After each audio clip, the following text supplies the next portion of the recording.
Kabul, Afghanistan. After Sher Mohammad Panjsheeri shoveled a final spadeful of dirt onto his brother's grave, he left the cemetery burdened with questions. His brother, Aziz Ahmed Panjsheeri, a retired college professor, had been abducted from a car in northern Afghanistan on November 5. He was later shot dead, his body dumped in a neighboring province. His grieving brother still did not know why. "What happened to my brother isn't clear," Mr. Panjsheeri said after Professor Panjsheeri, 69, was buried on a Kabul hillside. "We're waiting for the government to tell us." Afghan roads are some of the most dangerous in the world, turned into killing grounds through years of bitter guerrilla warfare. Off-duty police officers and soldiers, judges, government officials, human rights workers, businessmen, prosecutors all have been killed on highways in Afghanistan's rugged countryside. Often, Taliban insurgents claim responsibility for ambushing representatives of the Afghan government. But in other cases, like the killing of Professor Panjsheeri, families are left wondering whether their loved ones were killed by insurgents, thieves, kidnappers, or someone else, and why. There are so many ways to be killed simply for traveling here. Each day, Afghans are killed by suicide blasts, roadside bombs, checkpoint ambushes, and airstrikes. People plan their routes carefully, sometimes seeking protection from government security forces who are not always up to the task. Provincial roadways have strategic value. The Taliban attack travelers to demonstrate that the government cannot protect its citizens. They put up checkpoints in areas they control. Government security forces fight to keep roadways open.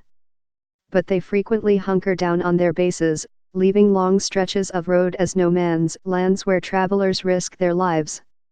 Because only provincial capitals are typically served by commercial airlines, local roads are the only way for many residents to reach jobs, family members, and markets. Many flights are fully booked as people opt not to drive. 2 days after Professor Panjsheeri was killed, 3 judges and a court clerk traveling to Kabul, the capital, were shot dead by gunmen in eastern Afghanistan. A week earlier, a man who worked for a CIA-backed government strike force was shot dead in his car in southern Afghanistan in front of his 3-year-old daughter, who survived. In September, a provincial deputy of the country's Independent Human Rights Commission was abducted and killed while driving in central Afghanistan. And in November, a prosecutor was shot dead in a car in eastern Afghanistan. No one claimed responsibility for those ambushes, but provincial government officials blamed the Taliban in 3 of the cases. The 3 judges had not coordinated their trip with security forces, said Major Rumkuda Mukhlis, the police chief in Logar province, where the men were killed. Fazal Qadir Kenate, the head of the appellate court in neighboring Paktia province, where the judges worked, said he had tried to persuade them not to make the dangerous drive.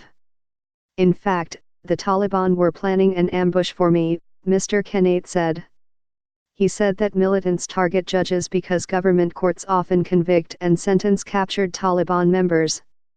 One of the judges killed, Mohammed Emal, 48, had sentenced a Taliban fighter from Logar province to prison 2 weeks earlier, Mr. Kenate said.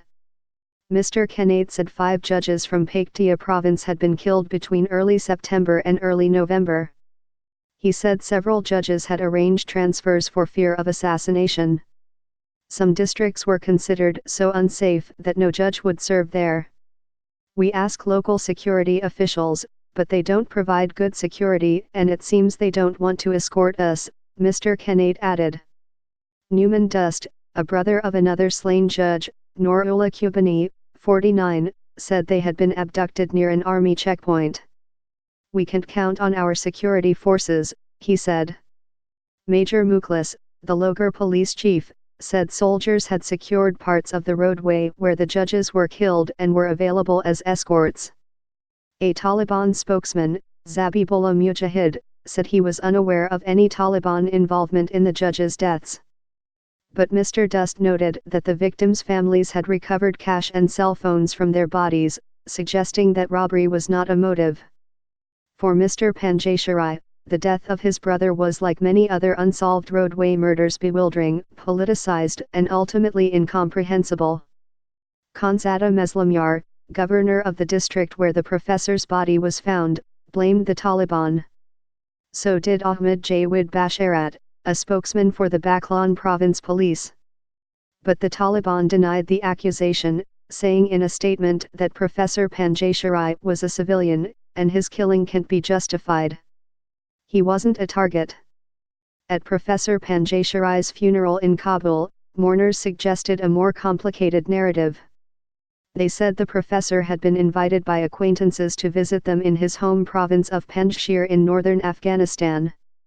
He was abducted en route, taken to neighboring Baghlan province, and killed the next day, they said. Abdul Sabour, 27, a relative who said he had recovered the professor's body, said the family paid an $18,000 ransom. But the kidnappers killed the professor, then dumped his body in a Taliban-controlled area to implicate the militants, he said. The professor's brother confirmed that his family had paid a ransom, but he declined to speculate about whether the Taliban or criminals were responsible for his abduction and killing. Professor Panjsheeri was eulogized as a popular, bookish man who had worked on cultural issues after retiring in 2015, following 30 years as a geology professor at Kabul University. A Ministry of Information and Culture official delivered a floral arrangement adorned with a photo of the white-haired professor. Professor Panjsheeri briefly served as a diplomat in Iran, friends said, but he was not overtly political. He dedicated his life to the education of the Afghan people, said Gul Haidar, a former Mujahideen commander from Panjshir and a close friend. Mr. Haidar said the professor had been an advisor to Ahmad Shah Massoud, a legendary anti-Taliban commander. But he said he didn't know whether that was a factor in the killing. I don't know who was behind this, but there is a political dimension, I'm sure, Mr. Haidar said. We hope to find out more. At the grave site, Mr. Panjsheeri broke down in tears as he eulogized his brother. I haven't been able to sleep since this happened, he said.